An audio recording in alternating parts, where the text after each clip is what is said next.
footage.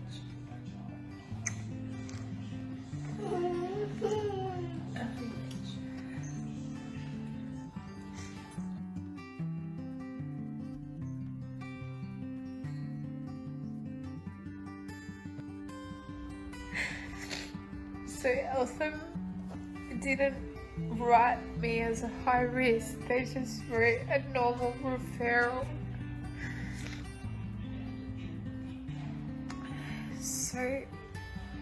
So my first appointment with the women's isn't until May, isn't until I'm like 14 weeks. So I have to just be doing it by myself until then.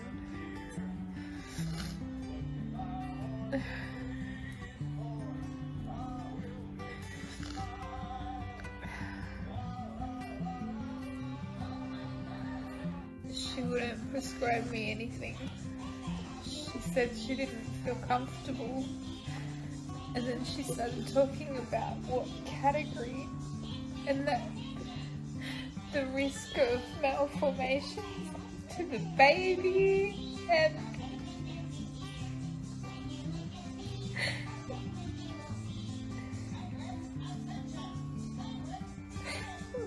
like I would want to risk hurting the baby.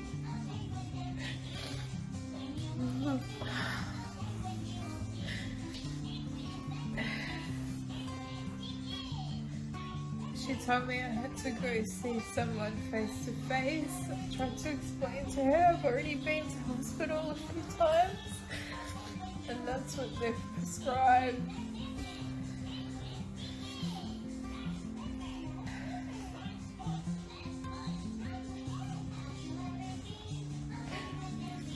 And then again she said,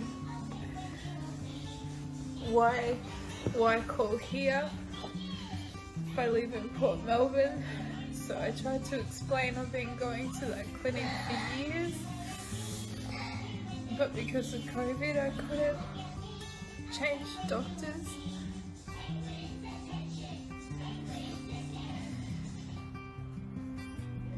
She just made me feel like I'm making it up and like putting the baby at risk even asking. And I was so upset. I ended up just hanging up because I couldn't get her to listen.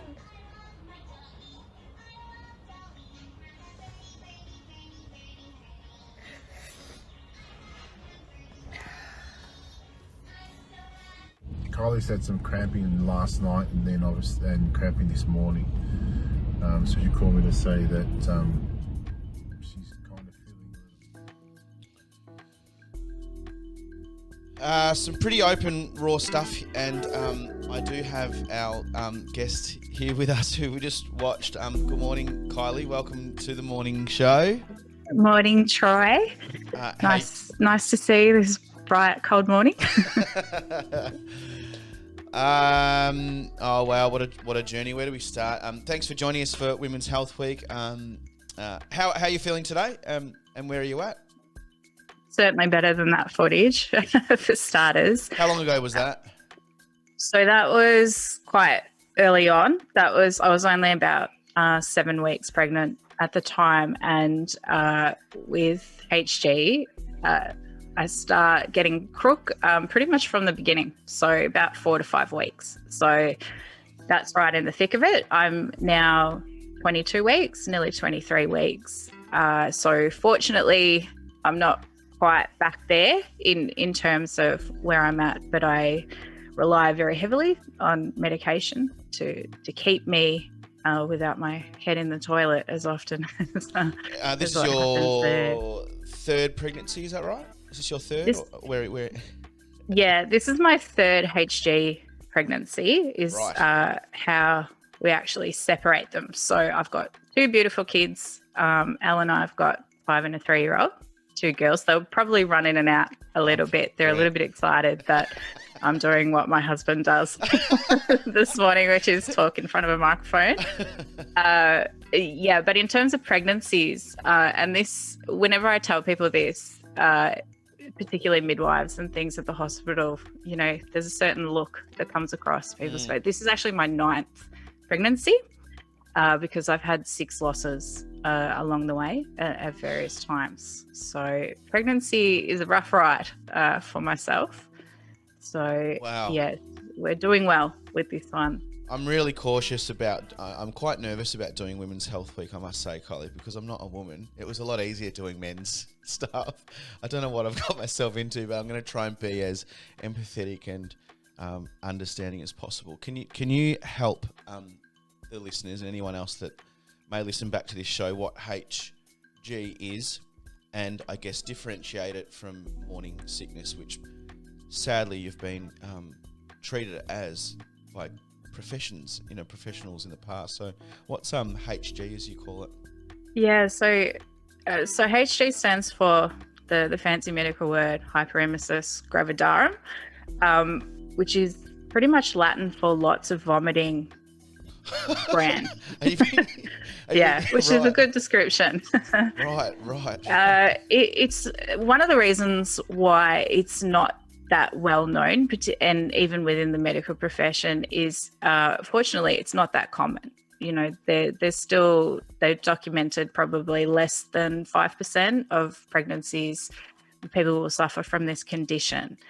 Having said that, there is still, you know, research being done. There's quite a few you know, parts of the profession that are very worded up in terms of this. So even though we say, yeah, it's not well known, it's not brand new.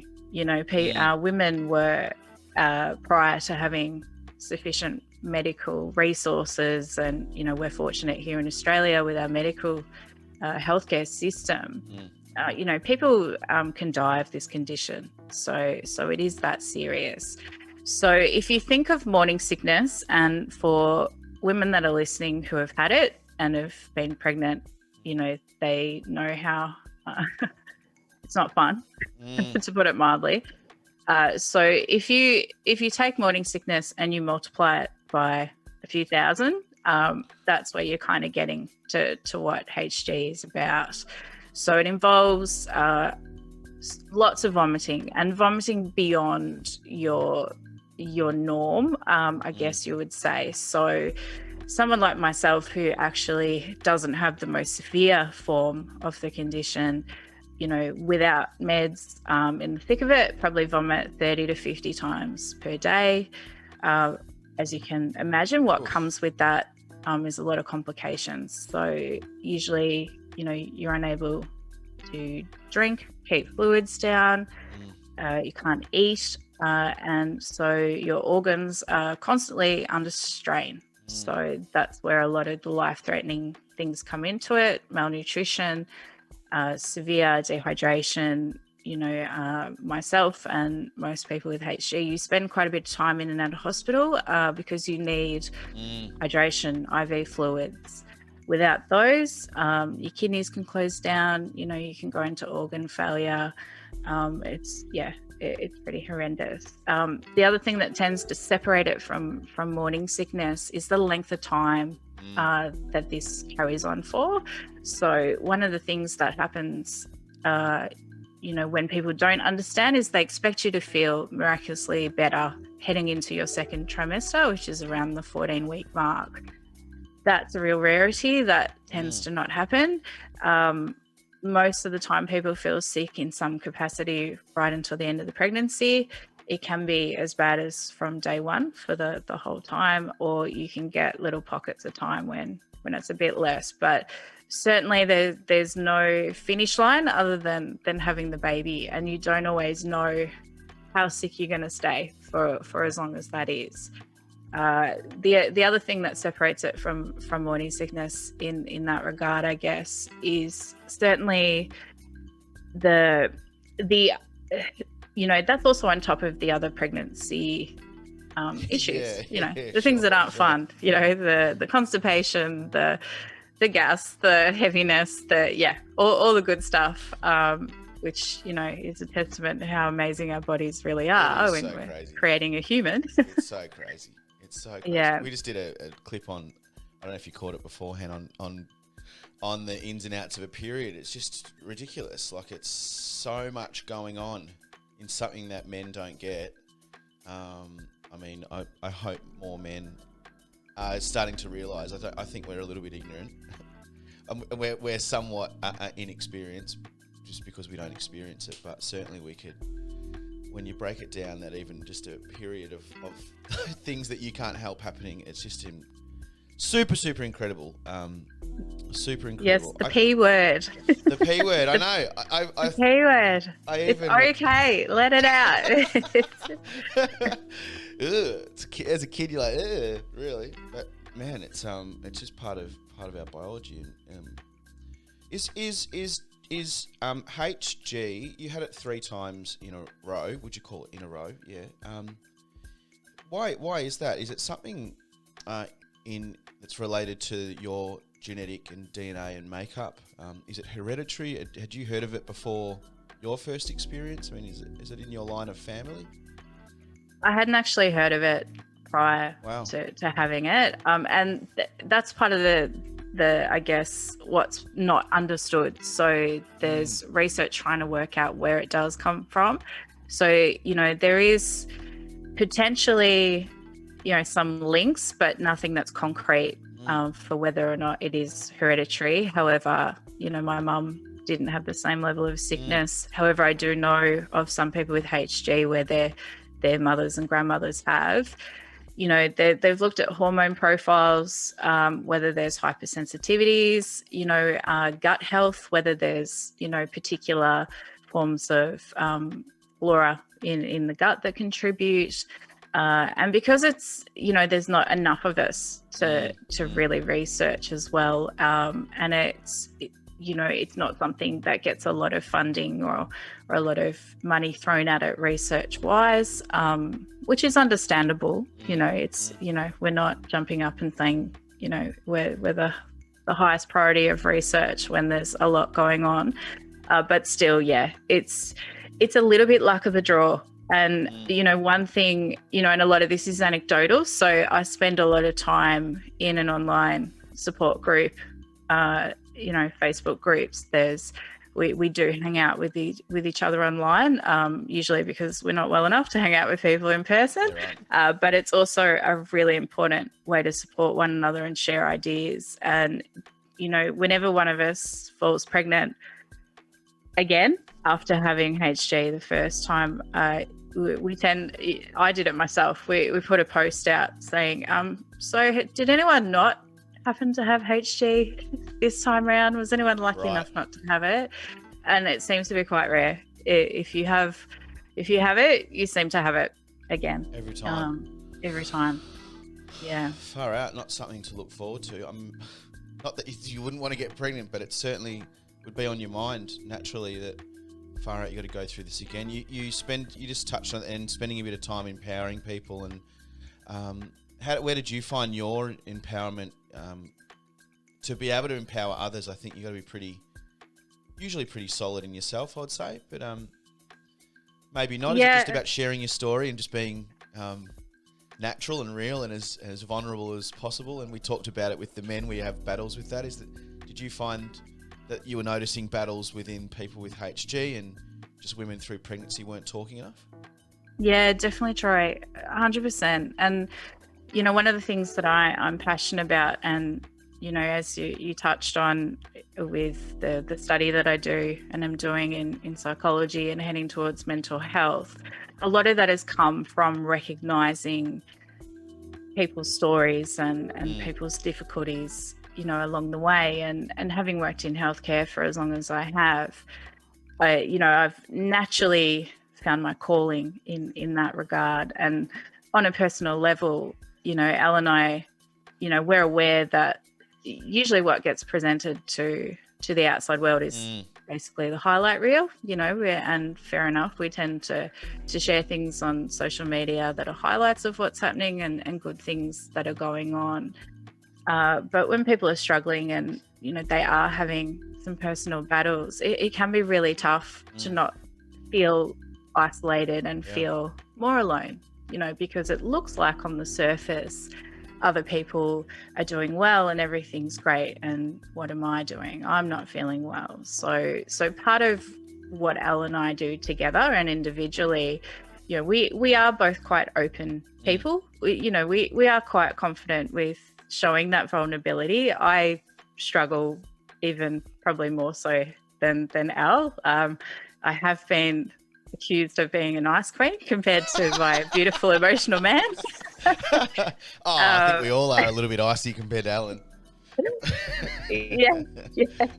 But certainly, you know, we like to lift the curtain a little bit on our own lives, because I think it's really important to, you know, to lead the way in that regard. If you can show that vulnerability, if you can say, hey, yeah, we are great, we've got a lot going on, but yeah, we do have difficulties. Things are really tough sometimes, as they are for everybody, and it can help open up dialogue. That's important, that, you know, we don't always just automatically have to answer the question, yeah, I'm fine, and move on.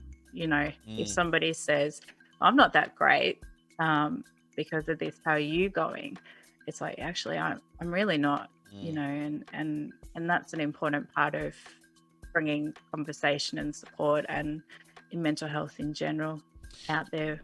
You talk about men playing a really important role in your life. You know, Alan's obviously a role model in the way to open up.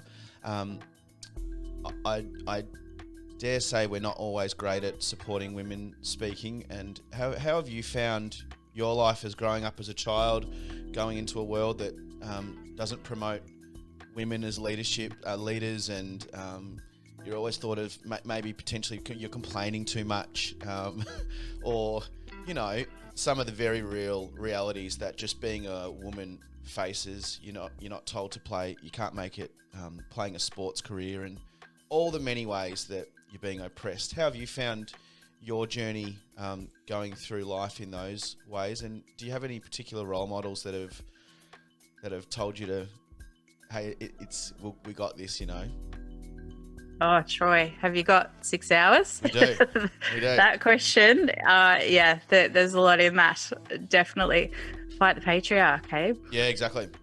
Yeah, definitely. You know, I personally, you know, I would hazard a guess that majority of women in some capacity have felt disempowered in some regard, particularly at the hands of men.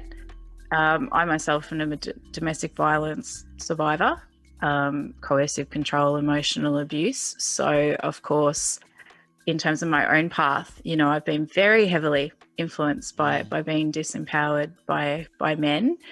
And, you know, I was fortunate in my upbringing. So in my home life, you know, mum, dad, and my brother, that my parents certainly have had a very balanced view of the world. My mum has always been, you know, a feminist, but in such an understated way that super proud. Oh, you've frozen on me, Troy. Oh, hang on. I might just stop your video and ask you to start it again. This is great. We're good. I'm back. Awesome. Don't know what happened there. Lost you for a minute. I was talking away and you froze on me, and then I thought, hang on, don't know what's happened. All good. We're back. Where did we get to? I don't know where you got to, because you might have been talking and we couldn't hear. What were we talking about? Patriarch, women in your life, maybe, but you were a survivor of domestic violence. You're on the back of that. Yeah, right. So I was saying that, you know, I have suffered quite a bit of disempowerment in terms of men and professionally, and, you know, along the way. I was saying that in my own upbringing within my family structure, mum and dad and my brother, not so much. I was, you know, quite fortunate. My parents, both school teachers, and mum, I was calling her a quiet feminist. You know, cool. Yeah, so there's a lot that I've gained from that. My parents are very balanced. They're very much about critical thinking for yourself. the intellectual stuff, that's where that comes from. If my poor kids, if I'm pushing the do your homework and study, that's where that comes from. Yeah, cool. But in terms of how things are for women and what happens in that domain with men, it's not always black and white in that sense. So quite often you can see that men want to support and men want to help. It's just can be difficult to know how, at times. And I'm fortunate again, Al being Al, of course, but he what he couldn't understand, he really tried to understand, and even if he didn't understand what was going on, he just tried to do what he could with what he could, because it's quite helpless as well, being a partner, watching somebody suffer and not knowing what to do there. Yeah. You've got you do the psychology side of things. You do some incredible stuff. You've really come at so many angles. Podiatry, the psychology stuff with women in particular. Women always kind of seemed like, especially from a guy's point of view, like they've got it under control and they express so well. Do you notice that that's not the truth? And from a psychological point of view, what are you finding in your world, and in particular, I guess with podiatry and being holistic about everything? What are some things that I guess maybe the common person might not understand about the woman? Yeah, I think with women, we have our own version of social conditioning and the roles that we are expected to take and thriving. Motherhood, pregnancy being one of them, and more there's this celebration of busy. There's the tag of somebody's a super mum or they're a super woman. Yeah, so our own version of, you guys talk about having a beer with Macca and Doggo and shelving, you shelve what's going on and you present that you've got it all together in your own way. It's no different for women. There's a high expectation. I see a quote quite often that comes up where people say, women are supposed to mother like they don't work and work like they don't have children, and it's so true. And even it's not always women versus men, it's women amongst women. If you're unlucky enough to be in a mum's group, when you get allocated a mum's group through the council when you have your first child, and if you don't have a group of women that you can walk in and put the baby down and be in tears and be like, I'm absolutely losing it, and somebody goes, all right, no worries, let's make you a cup of tea and let's talk about it. If you're in a sense of real pressure to look like you've got it all together, to be on top of breastfeeding or feeding, or to not admit that things are tough with each other, then that can really add to the burden. And it's the same with pregnancy. That's what we're made to do in some cases, and so you're supposed to wear that with pride, and that's where some of the disempowerment can come in with HG. So to be treated by the medical profession almost as, okay, well, it's tough for all women, get over it, sort of thing, and it can be as bad as that. Is there an issue with that being male doctors, or is that just where the medical world it just is, or both? Or both. Yeah.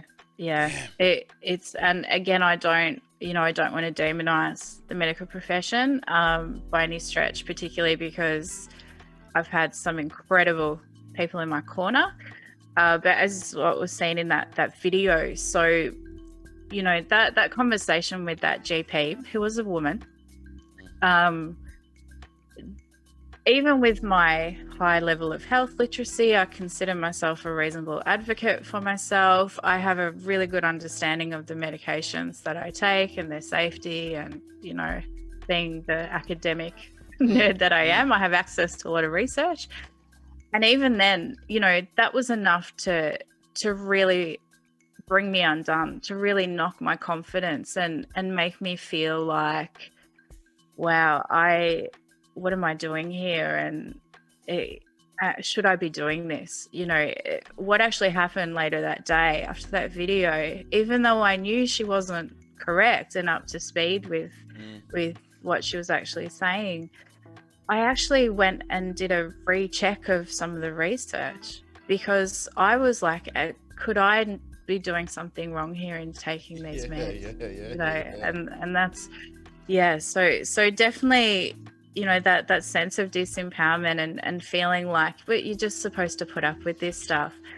And there's been a poll that's been done in April 2020 through there was about, I think there was 516 HG sufferers that they interviewed or did a questionnaire about how they felt. And you've got your isolation, and I'm just trying to find the number here so I don't get it wrong. 56% of women suffering HG felt like a failure. Wow. So that's a huge part of what we're talking about, that sense of I'm not fulfilling what I'm supposed to be doing, which is flying through a pregnancy, getting things done, and 100% lost the joy of that pregnancy. 100%. That's just that warm, glowing, sense of love being pregnant is destroyed.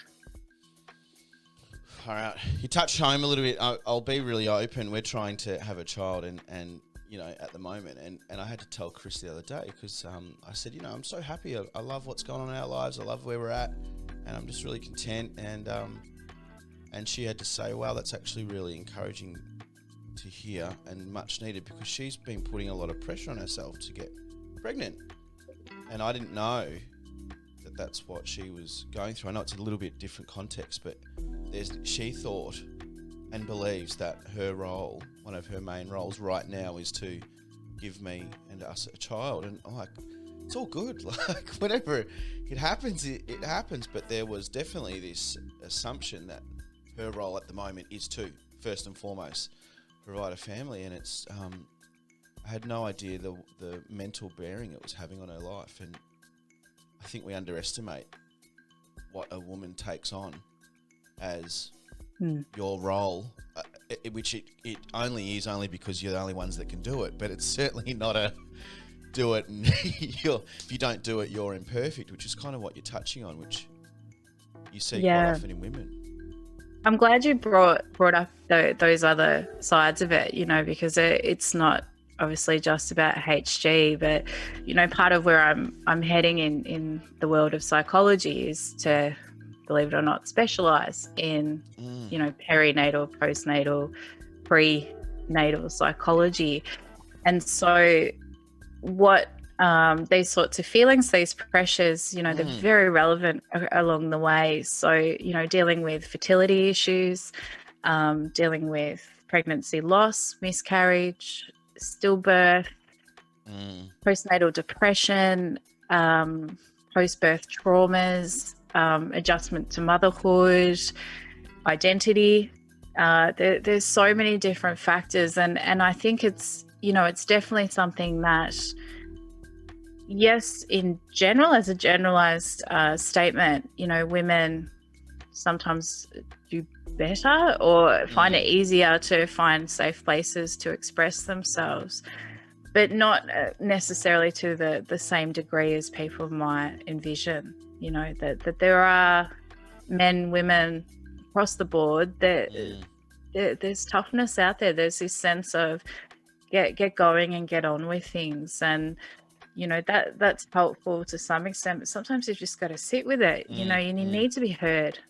And one thing I've noticed along the way, podiatry, psychology, friends, family, barbecues, you name it, is everybody has a story, and to be able to allow somebody to be heard is everything. And What's your channel that you're aiming to build? I mean, you talk about personal friendships there lightly. You could probably have a chat to someone if they're standing next to you, but I've got this sense that you're wanting to take on more, being more open, creating a bigger platform for women in particular, maybe to be empowered and to overcome some of those battles. What's next for you, and is there something that we can look forward to aside from your podiatry world and being a mum and all that jazz? Yeah. No expectations, of course. You don't have to if you got no. But no, it seems like you're really interested in that space. Yeah, look, if somebody else doesn't give me an expectation, I'll certainly give myself one. I can guarantee that. That's something I have to talk to with my psychologist. Yeah. So, well, obviously, first and foremost, I do have a baby on the way. So come October, but once I gather myself from the newborn haze of that, so I'm keeping on going with my master's. That's probably been heavily prioritized, even in the thick of illness. I've propped myself up on a couch in a Zoom classroom, and I had lecturers stop and look and just say, just want to check, Kylie, are you okay? Because you look really rubbish. But what's coming with that? And I was smiling when you were talking about women's roles before. So I'll be doing a thesis, which I'm beginning in the next few months, and it'll go into next year, about women's roles in leadership, in sport, and in particular cultural diversity, and some of the biases that can get in the way of those pathways. So that's something that's another interest area that is on the way. And the kind of specialty that I'm studying, it's psychology, but it's community stream. So what that means is, in the world of different streams of psychology, we consider ourselves the placard holders for social justice, advocacy for inclusion, for accessibility. You'll often find that those expert advisors, it's what specialty they're in. So that's where I'm heading. I enjoy that work. I enjoy a lot of the one-on-one work, and have found that along the way. And as you say, I do naturally tend to not stick at conversations about the weather.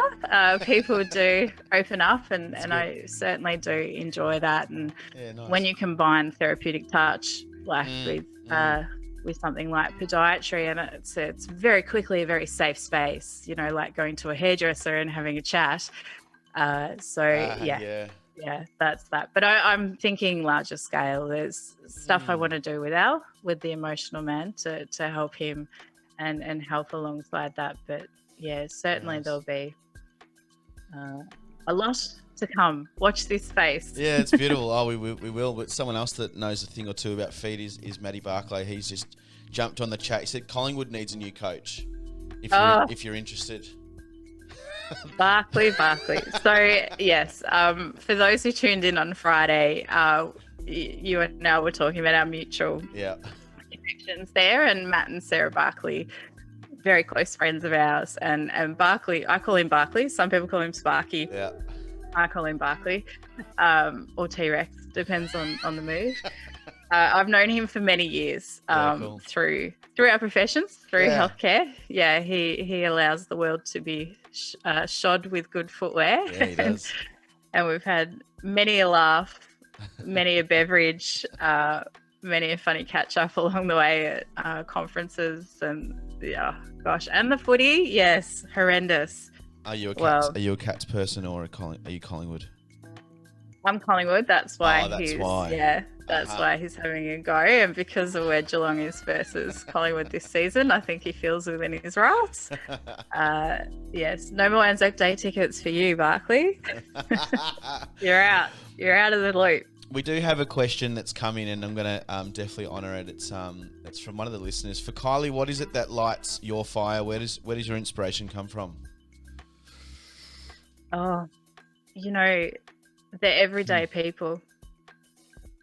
It's to expand on what I mean by that. So you know, definitely there are high profile, inspiring people around. But for myself, having worked in a lot of different areas, and particularly when I was working in areas where there were people that were having some real battles, you know, drug and alcohol, and in and out of prison and that type of thing, the heroes amongst us, the people that have a story to share, where what they've overcome and what they've achieved, and how they've got there, and you know, the achievement of getting clean after a lifetime of drug abuse is extraordinary, and that's not hard to find. You know, have a chat to somebody in the supermarket, sit next to somebody at the playground, you know, and you've got another mother there, and you can draw on that. That's inspiration, and that can happen very often. I love those chats when I've gone to a few parties and you didn't want to be there, and you go sit next to the grandparent of the birthday person. You end up just going, wow, that was the best combo I've had ever. I always go to the oldies personally. I go sit with the oldies and listen to their stories, and they're usually just incredible, especially people that have migrated here or lived here for a long time. It's super impressive. You're a very impressive woman, Kylie, and I'm so glad that we kicked off with you. A very a raw and open story, and I think we all learn a thing or two about HG, as you commonly call it. But hyperemesis gravitarum is the way that it's legally said, or technically said, I should say. Sounds like a plant, but it's not. It's a very real thing. And oi, get in. This is our 3-year-old. Did we meet? I don't know. Hello. She can't hear us, I know, but hello. I know. What's your 3-year-old's name? So this is Savannah. Savannah. Yeah. Hair like the savannah. She is. She's got the wild hair. She's got the blend of mine and the Tongan influence. So yes. I love it. Fizz, we've got another last comment here before we start clicking on some tunes. Hey, Kylie, we were lucky enough to enjoy Sparkle's wedding with you guys. This is from the Fizz. Thanks for being so strong to present your world while still in the depths of HG. I think your confronting video of your early experience with GP just hits home with the mantra for health practitioners to continue to improve. Listen to the patient. They are telling you what's wrong. I can't understand that, Fizz. Listen to the patient. They are telling you what's wrong. Yes. Yeah. Yep. Yeah. Hey, thanks, Fizz, and thanks, everyone. There's a few people that have just chimed in halfway through that interview and wondered what's going on, what's HG, I need to know. So I'm going to, this has been recorded and we'll place it up on the website about an hour after the show. Kylie, huge start to the week for us. Thanks for your time. My pleasure. Thank you for having me on, and enjoy the rest of the week. It's going to be great. It's going to be looking forward to it. I really appreciate it, and we'll keep an eye out for your channels. I'd love to introduce you to my lovely wife. I'm sure she would love to speak to you too.